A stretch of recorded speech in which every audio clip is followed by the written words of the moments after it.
She had come just to earn her living, in a small cafe where people didn't even say thank you in exchange for a smile. But that day, fate presented her with a unique test. Sat in front of her was an old woman, frail, silent, and deaf. No one knew that she was the grandmother of a billionaire.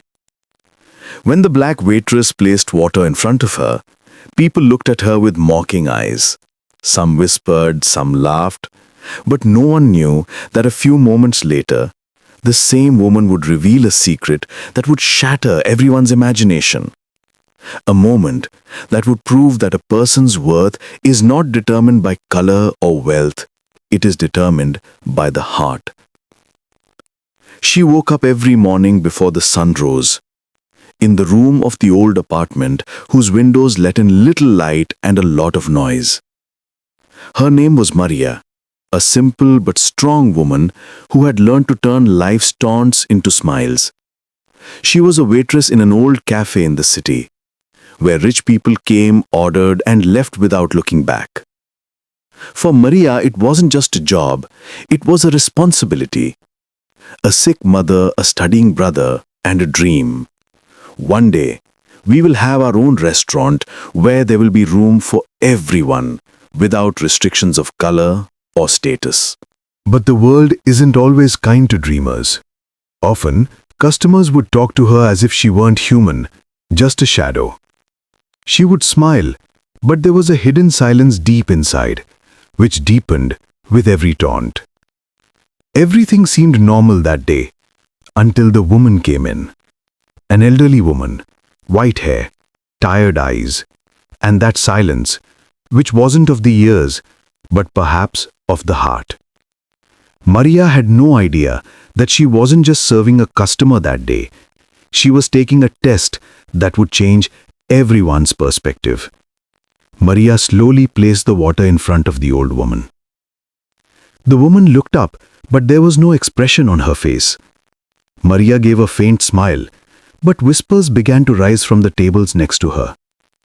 Look, she probably doesn't even know who she is serving. If you were a gentleman, you wouldn't even let such a woman in. Maria heard, but said nothing. She heard this every day. The words changed, not the poison. The old woman spoke slowly with gestures. Maria bent down and tried to understand each gesture. Sometimes she would write it down, sometimes she would smile and nod. People found her gentleness strange. Some rolled their eyes, some said, "She is going above her place." Then suddenly, a young man, the son of a wealthy family, full of anger, stepped forward. "Don't you understand? These are VIPs.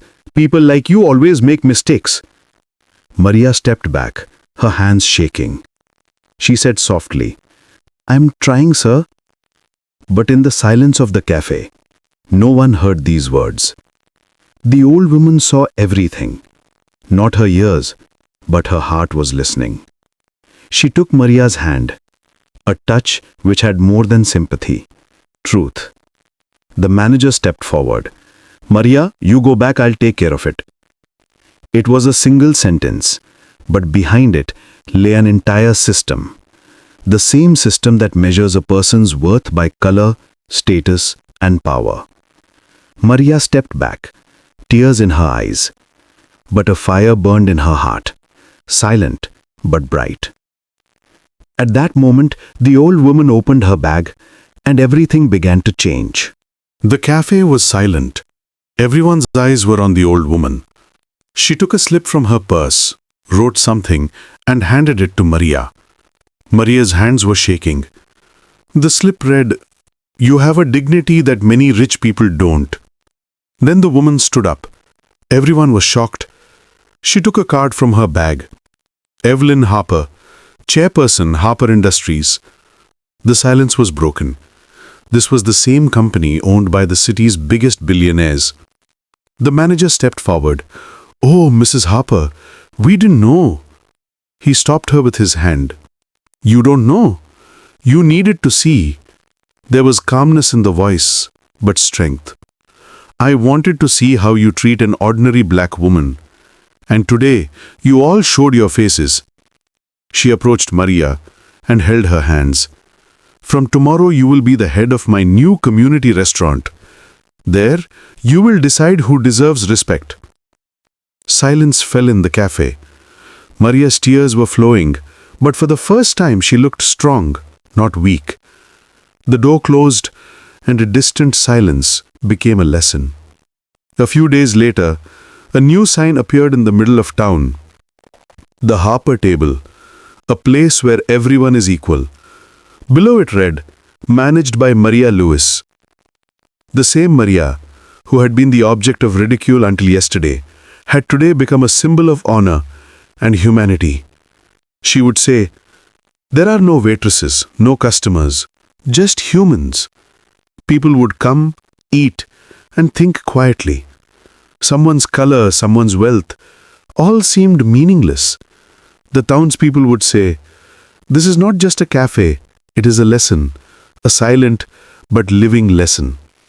Maria would often sit by the window in the evening, watching the sun set, and saying to herself, "Even silence sometimes changes the world."